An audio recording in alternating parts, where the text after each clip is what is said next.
I'm very excited to be here with you today, and I want to just express how grateful I am that you have devoted a little bit of time to be with me and talk about this topic that I think is really interesting and timely for today.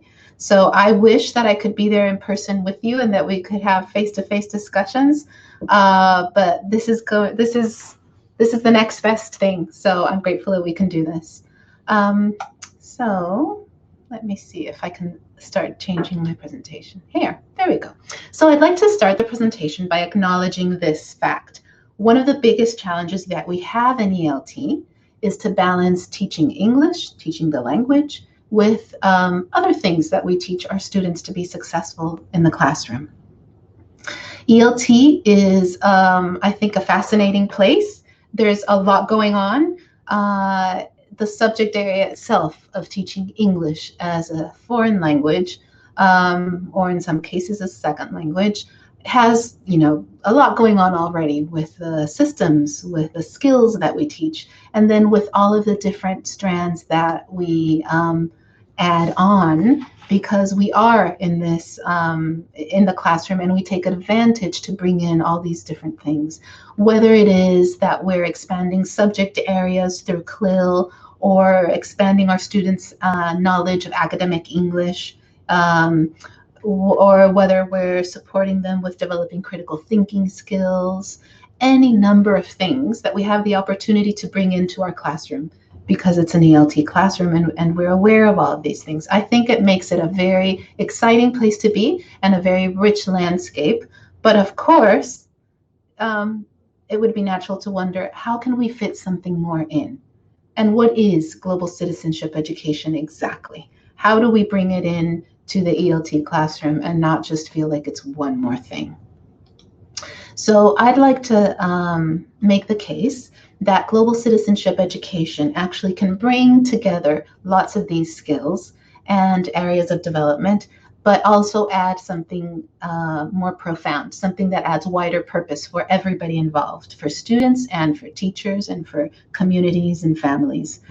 So I think that global citizenship, you'll find throughout this presentation, I hope that you'll find that it supports students in feeling like they contribute positively to the world. So I am noticing that I'm a little distracted with the people walking by, so I'm going to tilt you a bit that way. There we go. So what is global citizenship exactly? And aren't we all global citizens, right? You might be asking yourself this question. The first time that the expression was recorded was 300 years BC by a Greek philosopher called Diogenes. And when he was asked if he was from Athens or where he felt connected to, he actually replied, "I'm a citizen of the world." And at the time, it was a very radical idea, and it was a way to distance himself from the politics of Athens. But actually, if we look at today, it's not a radical idea at all. It's a pretty common idea, and it's gained a lot of traction. On screen, you will see that Global Scan did a poll for the BBC in 2016, and they found that more people, 51% of people polled, considered themselves more as a global citizen than a citizen of their own country. Now, if you think about that, more people felt that they are global citizens than their country. If we changed that question and said, how many people feel like they are global citizens as well as citizens of their country, I have a feeling that number would skyrocket. So I'd like to pose you my first question. During this webinar, I'll ask you once in a while some questions, and I'd like to hear from you in the chat. Think about how your life is touched by being a global citizen. What are elements of global citizenship in your life? And put them in the chat box. Think of yourself and your day-to-day. What are things that maybe make you a global citizen? And it can be anything. There are no wrong answers. I see some people typing already. I've asked this question in a number of forums, and I'm going to share with you what other people have said. But they say all kinds of things.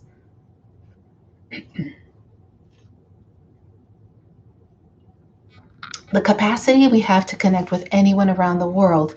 Yes, that's something that's happening currently, right? Through social media and through the internet, we can communicate with almost anyone in the world. Books from different countries, music, movies, traditions.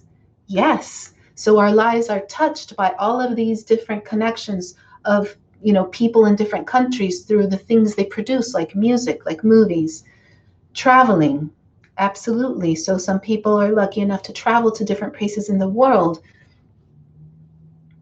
I see lots of people typing. So I'm going to let you continue to type, and I'm going to say some of the things that people have said in other places. Some people have said, well, I teach students from different parts of the world.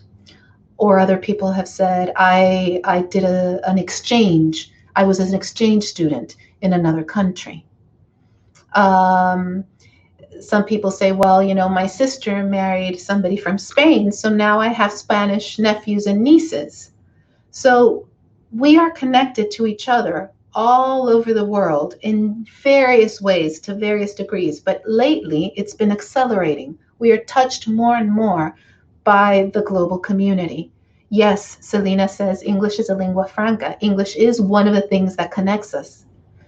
Social networks, Celia says, absolutely. So you may find that you're connected to people that you know face to face, but you mostly interact with them via social media, or you may interact with people you've never met that you've in face to face, but you've met them online, and they are people that are part of your social connections. Foreigners living in our countries, absolutely. When we have people come from other countries and live close to us, we are touched by other places. So whether it's social media or the fact that you care about the environment, or the fact that you follow what's happening by the news, we know now, if we think about our ancestors and historically how long it took people to find out what was going on, today we know in an instant, right? So we're all inevitably connected. So what is the difference between having being touched in your day-to-day by this globalization and actually being a global citizen? What do you think the difference is? So I'm going to go ahead and tell you, that was a rhetorical question. UNESCO has identified 3 domains that are necessary for there to be present for in their definition of a global citizen, okay? And the 3 domains are knowledge, skills, and attitudes. All 3 need to be happening for us to move from having some aspects of global citizenship and being a global citizen. And global citizenship education is about bringing those 3 domains into the classroom and into the activities we do, even outside of the classroom, if we want to develop as global citizens. So before I tell you a little bit more about those 3 domains, I want to give you very quickly a small dose of recent history to give you some context for why should we care about global citizenship today. In 2015, 193 members of the UN, of the General Assembly of the United Nations met and signed on to meet these 17 Sustainable Development Goals. So these are shared targets that they want to mobilize governments, NGOs, and individuals around the world in order to meet sustainable development, to reduce poverty, to increase the quality of life all over the world. So you may have heard of these, the Sustainable Development Goals. They also refer to them as SDGs, and I can't remember the term in Spanish right now, but if somebody remembers what the SDGs are called in Spanish, put it in the chat box, please. So of the 17 Sustainable Development Goals, there is one in particular that refers to education. It's goal number 4. And the UN has written in goal number 4 what it is we should be striving for in the world in order to give quality education to all of our citizens. Now, within quality education, there's a target that talks about global competence. And it's the idea is, and let me show you the slide, that by 2030, we should ensure that all learners acquire the knowledge and skills to promote sustainable development, including, among others, global citizenship. So the idea is that education plays a key. We can't get to meet the targets of the SDGs by 2030 unless education and educators get involved, because most of the people that have to be doing this work need to learn about it and need to understand how they play a role in it. And it affects all ages, from little kids to adults. Wherever you are as an educator, it is relevant to you and to students and to citizens around the world. So let's move this along.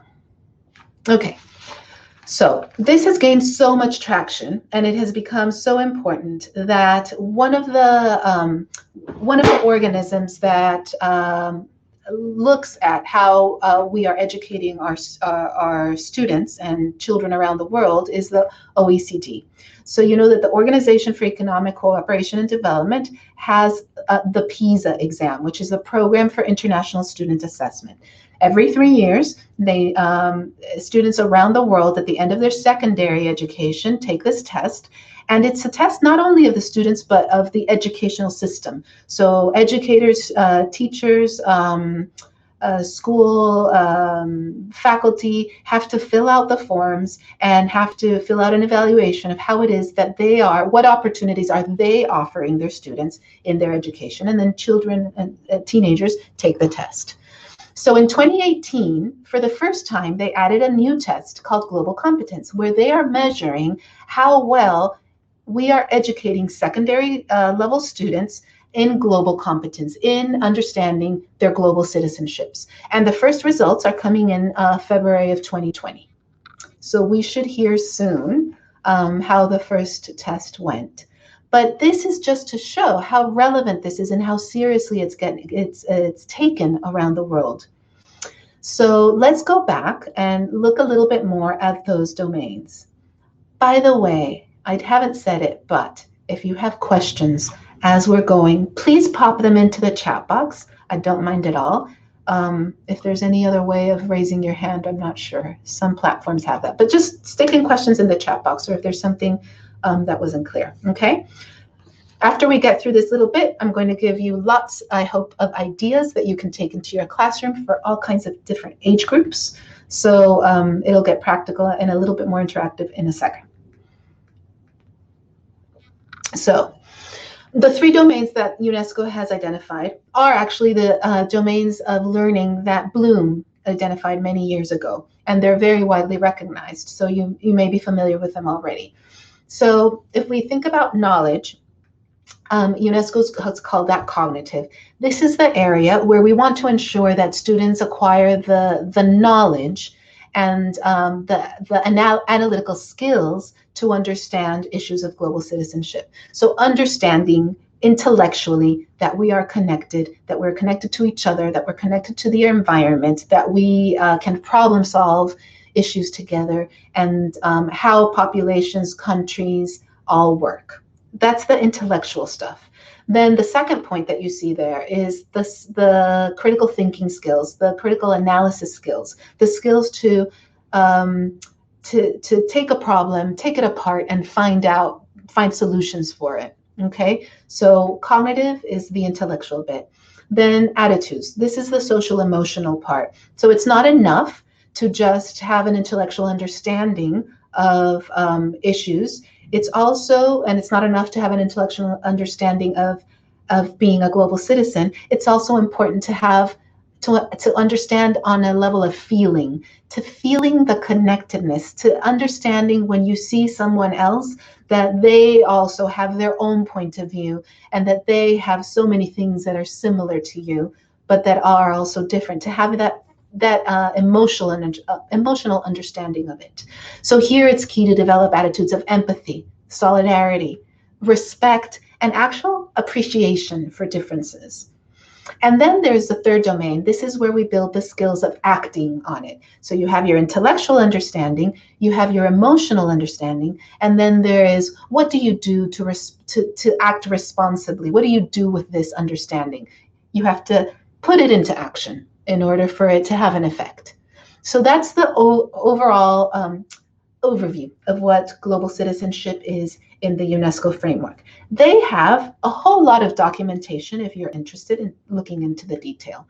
But right now, what I'd like to show you is a video that shows you what are global citizens like? What are we aiming for?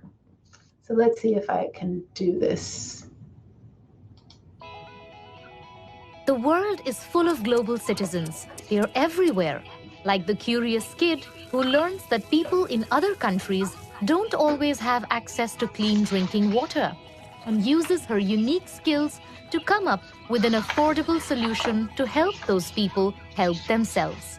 Like the farmer who sees that jobs are scarce in his community and connects with other businesses to create new products so that everyone can earn a living. Or education activist Malala Yousafzai, who stood up to injustice where she lives and gave voice to girls everywhere. Our world needs global citizens because they take action to make things better, even just a little. And you can be a global citizen too. Global citizens have to pay attention so that they can understand different cultures and big issues that affect everyone. They feel connected to the world. They are curious, they value differences, and they think about their own actions and thoughts. They also have to be good at stuff. They have to be able to talk to lots of different kinds of people and understand their points of view. They have to adapt to new situations, points of view. Think critically so they can solve big problems. All global citizens have to start off somewhere, whether that's by reaching out to people of different cultures, to learn about their lives, volunteering to pick up garbage in their neighborhood, or seeking out information so that they can start to question the world around them. Global citizens come in all shapes and sizes. They can lead international organizations that bring countries together or teach the world about culture through art. So ask yourself, what makes you a global citizen? How do you want to make the world a better place? And what qualities do you have to help get started right now?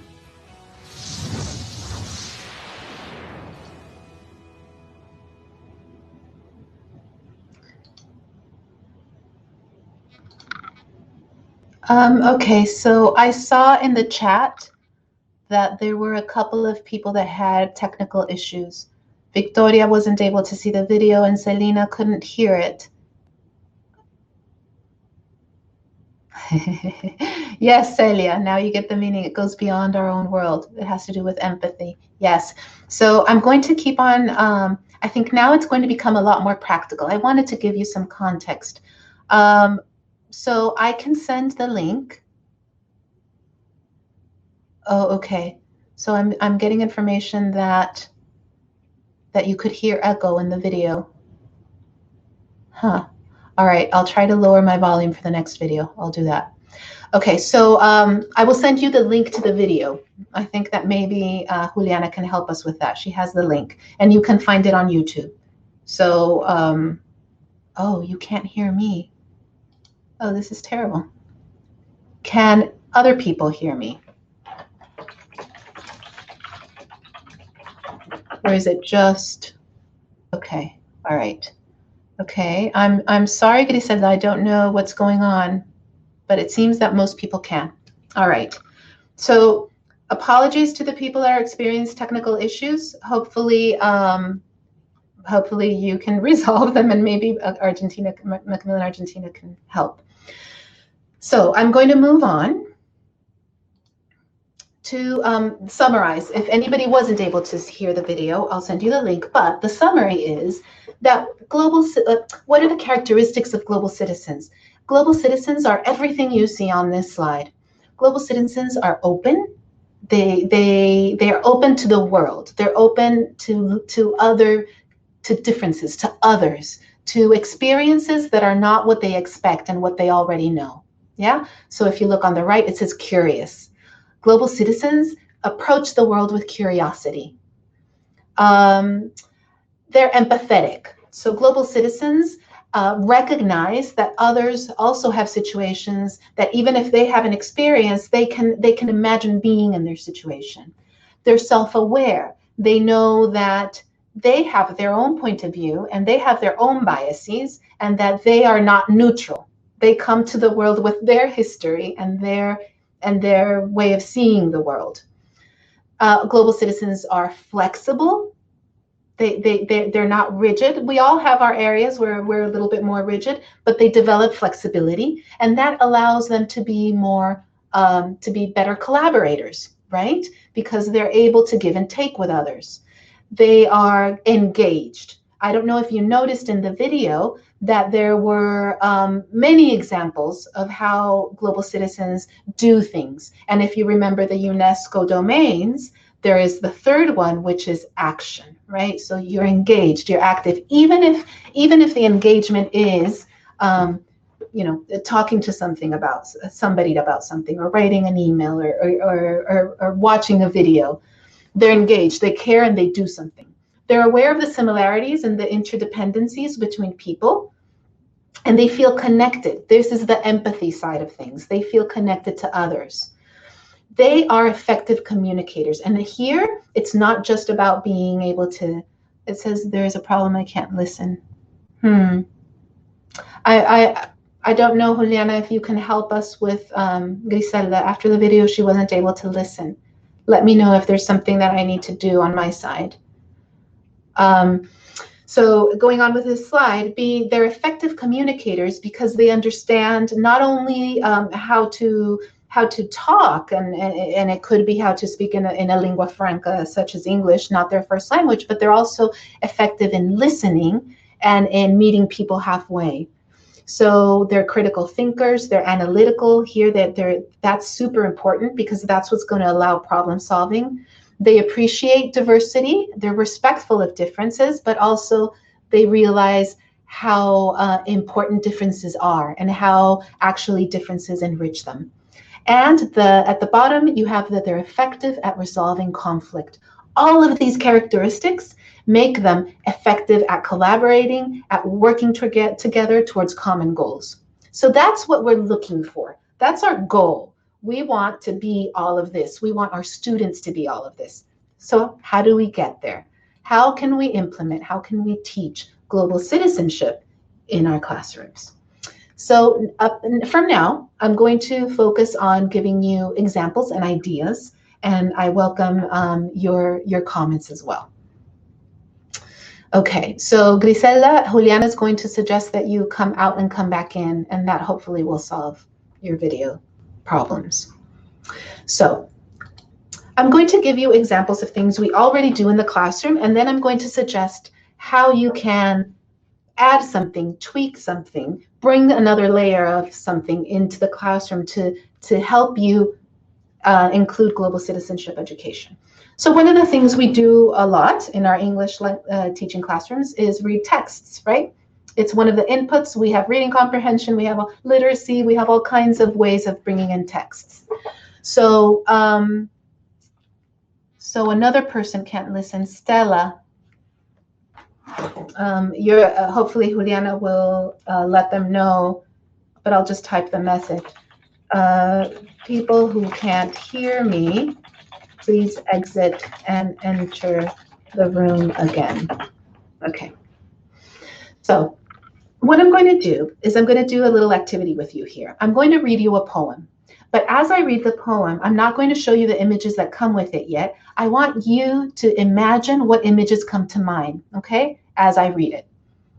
So, the clouds are gray. The tall trees sway. A storm is near. The storm is here. I want to run away. My home is warm. My home is dry. My home is safe. So be thinking about what images come to mind. Somebody saying fear, homesick. Think also of what visuals come to mind. Yeah, what are you imagining? The strong wind roars, the cold rain pours. I want to hide. I go inside. I shut and lock the door. My home is warm. My home is dry. My home is safe. Thunder goes boom. Light fills the room. I feel no fear. I'm safe in here. I hide in my bedroom. My home is warm. My home is dry. My home is safe. Now it's time to sleep. I can count some sheep. The storm is there, but I don't care. Soon I am asleep. Good night, Mom. Good night, Dad. Good night, Storm. So, some of the things that people are putting in the chat. The storm is not helping, but I can follow you. Fear, coziness, to awaken empathy in our students' hearts. Emotions are not culturally bound. Security, universal feelings, family.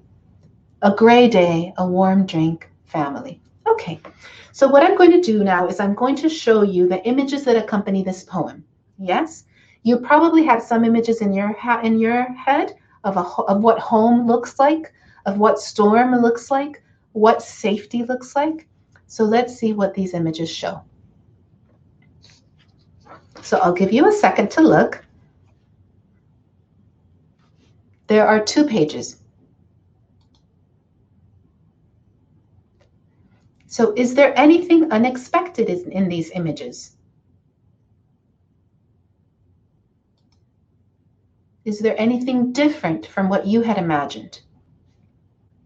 So these images, I'm going to keep on going, but please continue to participate. It's excellent to see what you guys are thinking. So these images, so this comes from one of the books that we've created at Macmillan, and the images that we put there, we chose deliberately to represent a variety of cultures. So in this case, this is a representation of a family in Africa. And you might have been surprised by that. That might not be the typical thing you would see in an ELT book. You might have also been surprised that the father's cooking. So we're representing gender roles in a non-stereotypical way. And we're also representing how a girl might see her world. And we're making a different point of view of what a family might look like, what their games might look like, what their home might look like, etc. Somebody imagined London. Okay, so this is just to show you that what you show with the text when you're reading text in the classroom is important, and that you can make a choice for what things you show. Now, I'd like to drive the point home further with a question that I'd like to ask you. What do people think of when you say that you live in Argentina or that you are from Argentina? And this is just an example, but if you're from Peru, or if you're from Puerto Rico, or from any other country that's not Argentina, ask yourself the same question. What do people think of when you say that you live or that you are from the place that you are from or where you live? Messi, Maradona, asado, football, asado, tango, good food, ceviche, tango, ceviche, hot weather, empanadas, mate. Okay, all right. So foreigners think of football, right? So the question is, El Papa, the question is, what do people think of? Not what do you know about your country, but what do people think of? And this is what I thought most people think of when you say Argentina. And I think in a way we're aligned, because you said Messi and Maradona and soccer, right? You said football, soccer. And some people did say tango. So what I'd like to show you here is it true that in Argentina, soccer is important, and that you have superstar soccer players? Is this true? Is it true that that tango is an important part of the Argentinian culture? Probably people would say, yes, these are true things. But is that the full story about Argentina? Is that all there is to know about Argentina? If I know that Argentina has great soccer players and that tango is a big deal, am I done? Nothing more to know about Argentina? No. Natalia says no. And I've put here a reference to Chimamanda Adichie. She's one of my favorite authors. She's from Nigeria. She has an excellent, I highly recommend, a TED Talk called The Danger of a Single Story. And basically what she says is that when you just hear one thing about a country or about people or about a group of people, then it becomes a stereotype and it's a single story. She calls it a single story. So when I gave this talk to your colleagues in Brazil, and I asked them, they said everybody says, what do you think? Soccer and Carnaval, Brazil. Is that the full story about Brazil? No. Would they like people to know other things about Brazil? Yes. So when you only represent culture in one way, you end up building a stereotype. And that means that people don't look beyond the stereotype. And it becomes a flat image of these people. You don't see them as full people like yourself. You only see one side of them. So, I think you've already answered this question. What would you like people to know about Argentina? You've answered many other things. And I'm sure there are many other things that you haven't put in the chat that you would like them to know. So what I'm trying to get at is that when we are teaching in the classroom, if we are aware that it's important to show different sides of the story about everything and about all people, then we can make an effort to bring that in and not just support and continue to build the single story, which is the stereotype, which makes it very difficult to see what we share and what we have in common. So bringing this back to my initial idea, read texts, yes, but read texts that represent many points of view. That's how you bring in global citizenship education into the classroom. Bring texts that represent people in more than one way, gender in more than one way, other cultures in more than one way. Expose people to multiple stories. Expose them to more than the stereotype. Why? Because global citizens know about other cultures. They recognize our common humanity. For that to be possible for your students, they have to see more than the stereotype. They have to see how we are all so similar. So let's go on to another idea. How can we teach global citizenship? Now, we've already said read text, so bring in different kinds of texts, bring in different stories. Now, once you have a text, we need to think critically about it, right? This is something we already do in the classroom. I'm going to show you a text that's from a book, from a level 1 book, and it's about, this is a unit, it's an ELT book, it's a unit about homes. So in this is a nonfiction text. It's a text that teaches you about different ways of building homes, different elements that you use to build homes. So it's called Old and New. Around the world, homes have many different shapes. Some homes are traditional, they are made in an old way. Some homes are modern, they are new. This is a traditional home in India. It's made from mud. Now I've blocked a piece of the text out, and then I'll show you what's there. This is a modern kitchen. It's a home in Iceland. This traditional home is called a yurt. It's in Mongolia. It has one round room. There's cloth on the walls and wood on the floors. They're different, but they're always home. So I've just told you about different homes in various places. What did you learn about Mongolia and India? What do you now know about homes in Mongolia and India?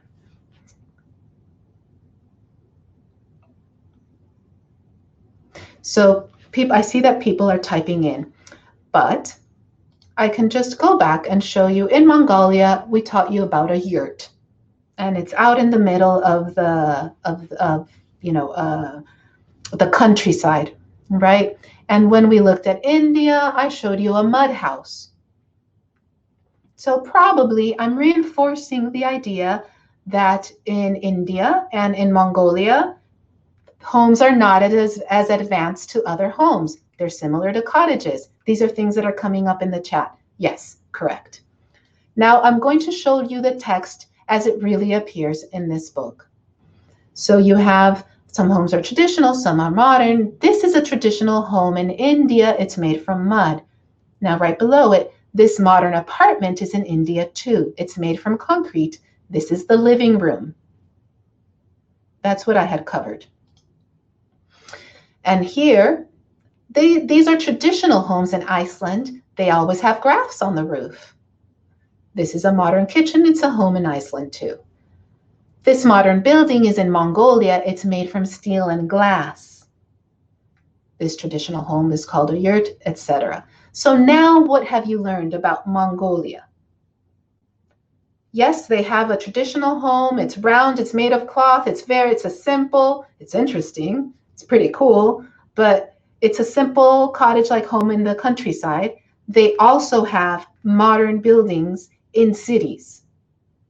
Okay, so if I'm in a city sitting in Buenos Aires or in Lima or in Mexico City or wherever in the world I may be, and I see this modern building, now I'm making connections and I say, oh, so I never been to Mongolia, but I can see it's similar to my country. There's a variety of experiences, right? Same with Iceland. Iceland's not just modern. Iceland also has traditional. India is not just traditional or poor. India also has modern, also has buildings, etc. So this is answering the question. If you see a text like the first text that had the covered images, if your text does not include a modern version of Mongolia, say, you can ask your students, what is missing? How was Mongolia represented? And what was missing in that picture? And you can have them do the research. You can have students do go on Google and find out what are Mongolia cities like. So the simple question we need to ask is, whose point of view is missing? How is the world represented? And this is a way to think critically about texts and analyze them in a way that we bring in global citizenship. We're looking for various points of view. And we don't stop when we think students have the right answer, because they may identify a point of view that is missing that we didn't as teachers. So global citizens, remember when we saw the video and I said characteristics? Global citizens are analytical. They're critical thinkers, and we need to teach them how to be critical thinkers. One of the key questions is to ask, what is not represented?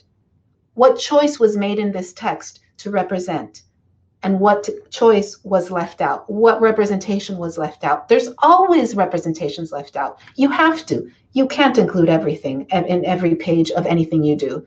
So let's analyze critically what choice was made and what could we bring to this. Yeah? Okay, so let's move on to the next one. Another way we can teach global citizenship, we have classroom discussions. We have them all the time, right? So how do we need to modify that to make sure we bring in global citizenship education? So this is an idea. If you were doing a unit on home in your classroom, you might do a little discussion like this, right? What do you prefer, a traditional or a modern home? I'm going to divide you into pairs. I'm acting like the teacher. Student A, you're going to give 3 reasons. Student B, you're going to listen, right? Is this something that you would do in your classroom? I'm assuming that some people are going to say yes. Sure, okay. Now I want you to think for a second. If you are teaching in our discussions for global citizenship, it is key that we learn how to listen. Being an open-minded listener, a listener who listens without judgment and with curiosity, is a key to being able to problem solve and work together. So what does speaker B? Speaker A is practicing, is practicing the grammar and the vocabulary that we taught them. Speaker A is practicing all of the stuff that we've been learning in the lesson. But I want to make sure that we're also practicing listening skills and to get speaker B to learn to be a good listener. So I'm going to suggest that you ask speaker B to listen in order to learn. I don't want speaker B to listen only to wait for his turn so they can be speaker A, because sometimes you know that you're speaker B and you're thinking, okay, what do I prefer? And what am I going to say? No, speaker B is going to listen in order to learn about speaker A and to understand speaker A. And one of the ways you can get speaker B to do this is something that is a visible thinking routine. And it's called, what makes you say that? It's a simple question. And it's a question that is neutral and that doesn't carry judgment. So It's a question that gets more information from the speaker and that uncovers why it is they've said whatever they've said. So when I've done this webinar, but when I've made it in person, I actually have people do this activity and I make people practice. Speaker B, you're going to listen to learn. You're going to ask at least once, what makes you say that?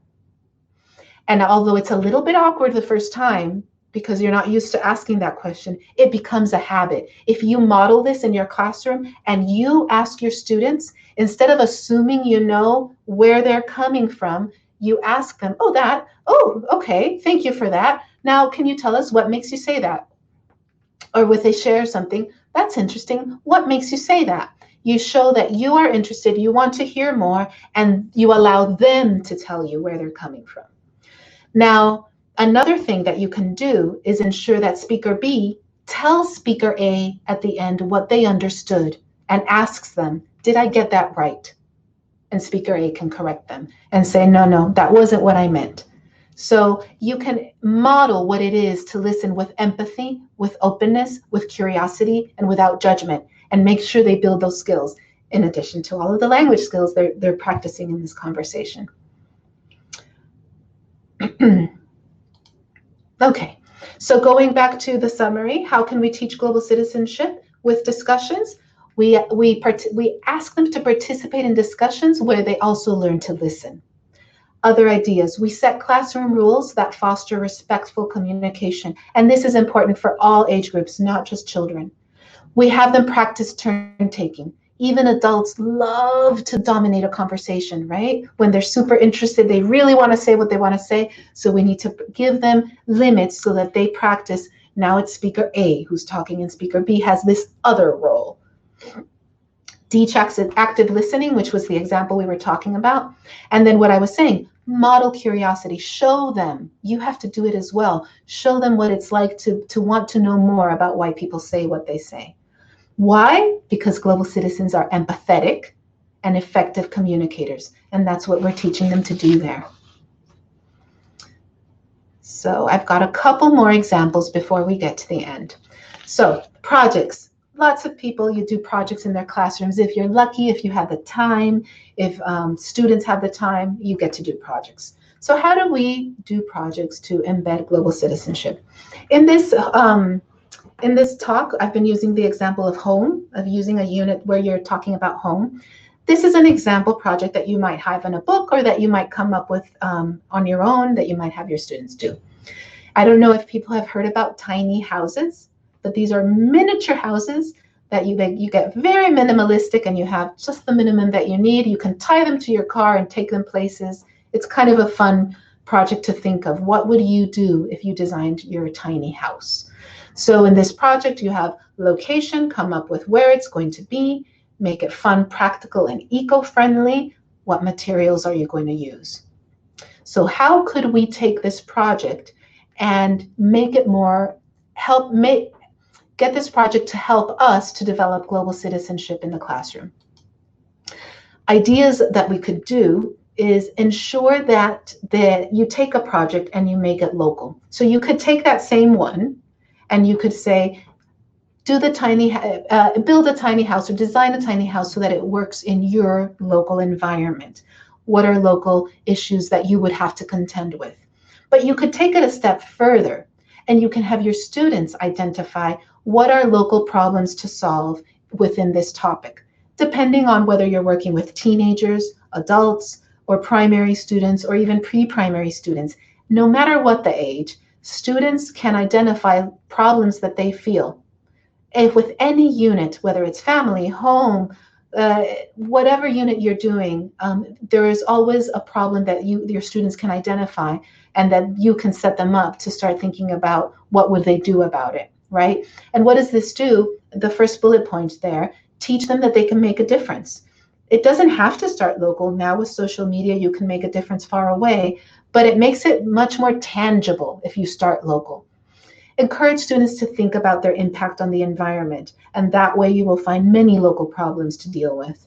Set up collaboration so that there is individual accountability, so that each student needs to produce an element of the project needs to come together to do something about the project, and they're accountable for that part of it.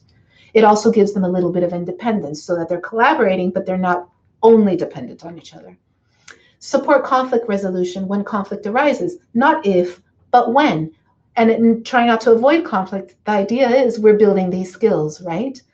So how are we teaching global citizenship with projects? We're doing projects that give students opportunities to collaborate, gives them opportunities to find local problems to solve, because local citizens are good collaborators and they take care of their environment. They're aware of their environment and they take care of it.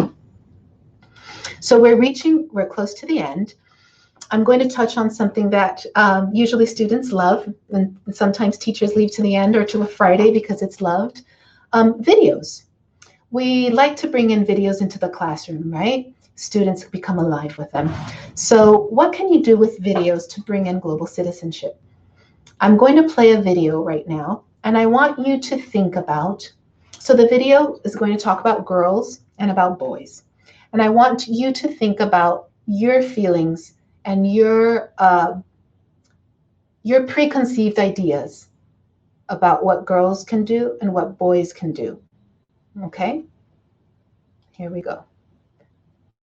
And if for whatever reason you have technical issues, there is a YouTube link that I will send that Juliana has already, so you can get it.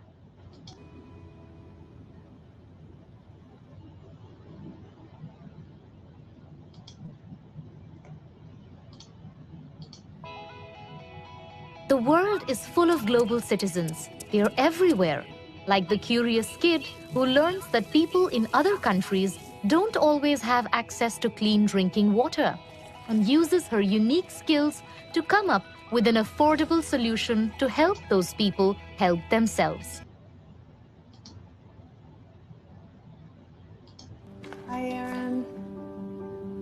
Show me what it looks like to run like a girl. Hair. Show me what it looks like to fight like a girl. Now throw like a girl. Aw. So do you think you just insulted your sister? No. I mean, yeah, insulted girls, but not my sister. My name is Dakota, and I'm 10 years old. Show me what it looks like to run like a girl. Throw like a girl. Fight like a girl.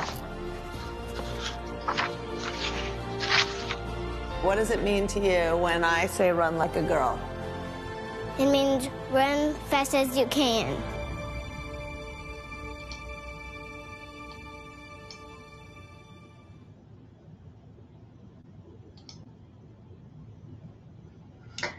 Was everybody able to see that video and hear it? Okay, I see an oh wow. Okay. So yeah, awesome. I agree. Every time I watch the video, I get teary-eyed. So what are most people, if you ask them if they have a bias and they think that girls cannot do things that boys can do, they would say no. And yet, in our day-to-day lives, we sometimes act like it. So imagine everything that could come up in a classroom discussion about this. And the key for me here is not that everybody agree or that everybody have my opinion, if I were teaching this, but it's giving students an opportunity to identify their own biases, giving them an opportunity to think about what are my beliefs and where do they come from and how might they grow? Goosebumps, I agree, yes.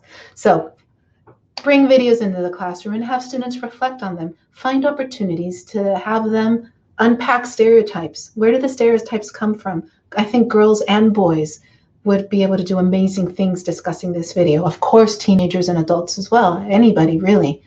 Support students in understanding their own biases. It is part of the human brain. It's built to have biases. It's how we make quick decisions. We have to have them, but that doesn't mean we should be blind to them.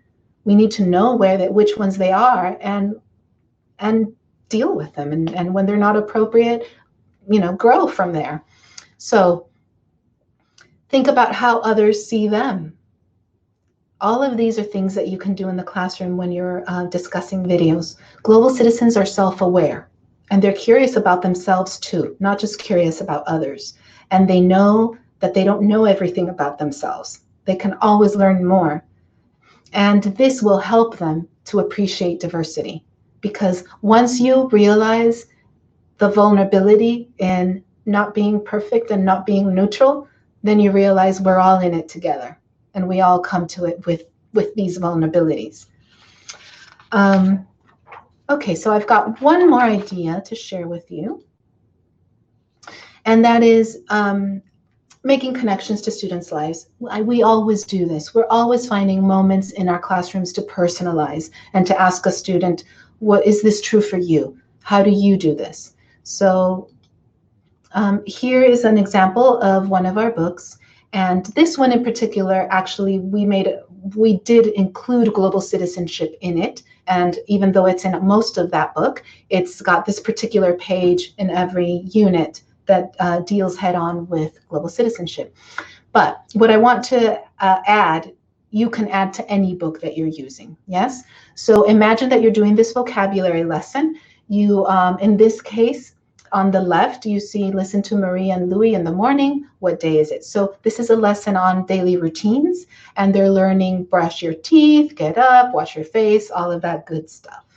So they listen to a girl talking about her daily routine, and she and her brother live in France. So they have a routine that's appropriate for their life in France. And then on the right side of the page, you listen to Sita and Daksa, a girl from India and a boy from Indonesia, and they talk about their morning routine. So they're practicing all of these routine words, but they're also telling you about their life in these different parts of the world, and they're pretty different. And they eat different things, and they get up at different times, and they're things that the first time you hear them, you might think, oh, that's strange. They eat fish for breakfast? I'm making that one up, but some people eat fish for breakfast. Some people think it's strange to drink milk for breakfast. So in this case, they've learned this information, but the question that I want to get to is, do we all have the same daily routines? So here at the top. So that's an awareness building question. And then at the bottom, the personalization that I was suggesting, is your daily routine the same? So here children are going to notice differences because all three were different. So of course, the children's zone, whether they're in Peru or in Buenos Aires or in Patagonia, they're going to have difference with some of them. And then the last question, why? Why are daily routines different around the world? So you're building in that knowledge about cultures, but also critical thinking, and then curiosity. And hopefully all of that is going to help you build empathy, because they're going to realize that when the sun comes up and where you live and what kind of environment is around you has a big influence on what your daily routine is. So that's how you build in global citizenship in those moments of personalization, making connections to students' lives and the world. Start with what students know. In this case, they know about their daily routine. If you had a book that just had daily routines in a neutral place that doesn't really give you about a specific culture, you could bring that in. You could have them find out, what is it like in other places? Or maybe this topic isn't the easiest to bring in, but this kind of approach, you can apply it to another situation. Start with what students know, include questions where they build self-awareness so that they don't assume that what they know is normal and neutral, it's just what they know, and then expose them to differences. Bring in differences from other places, other people. It could be people around them. It doesn't even have to be another country. And then give them an opportunity to find similarities. That's where you find common humanity. That's where you know you're connected. Global citizens understand we're all connected to each other. So hopefully with all of these ideas, I've convinced you that global citizenship education brings together all these different areas of development, but adds wider meaning, adds wider purpose to everybody involved. It's enriching and it's satisfying to be a part of it. Now, how do we know this is relevant in the real world? If I haven't convinced you yet, which I hope I have, do you think that this is something that when students leave the classroom, it's going to help them in their daily lives? If you look around us and you think about the issues we have as communities and as a global community, the problems that are out there and the opportunities that are out there, they're all connected. The problems are big problems where we need to collaborate across countries, across cultures to solve them. And the opportunities are globalized, they're connected, there's so many opportunities, but they do require these skills. So this is just one example of how an employer is actually asking for a global mindset. So some of you may be aware, may know Airbnb, an alternative to hotels. One of the things they look for is approach all your work with a global mindset. Advocate for designs and language that internationalize well, and work with our translations team to improve quality. Of course, you need to have all these other things that are particular to the job, but approach your world with a global mindset, your work with a global mindset. How could you advocate for designs and language that internationalize well if you don't know about other cultures? And if you haven't tried to communicate and collaborate across cultures? And if you haven't thought about what it is to have another person's point of view? All of these skills that we've been talking about in this talk are necessary in order to have a global mindset. So I'll leave you with a couple of quotes. It is personal. That's what education does. It makes the world personal. And one of my favorites, education is not the filling of a pail, but the lighting of a fire. And hopefully today I've lit your fire to be interested and curious about global citizenship education and to want to make it a part of your life. Thank you for the time you've given me. I really appreciate it. I wish I could meet you in person, but for now, hopefully this has been something that you've enjoyed.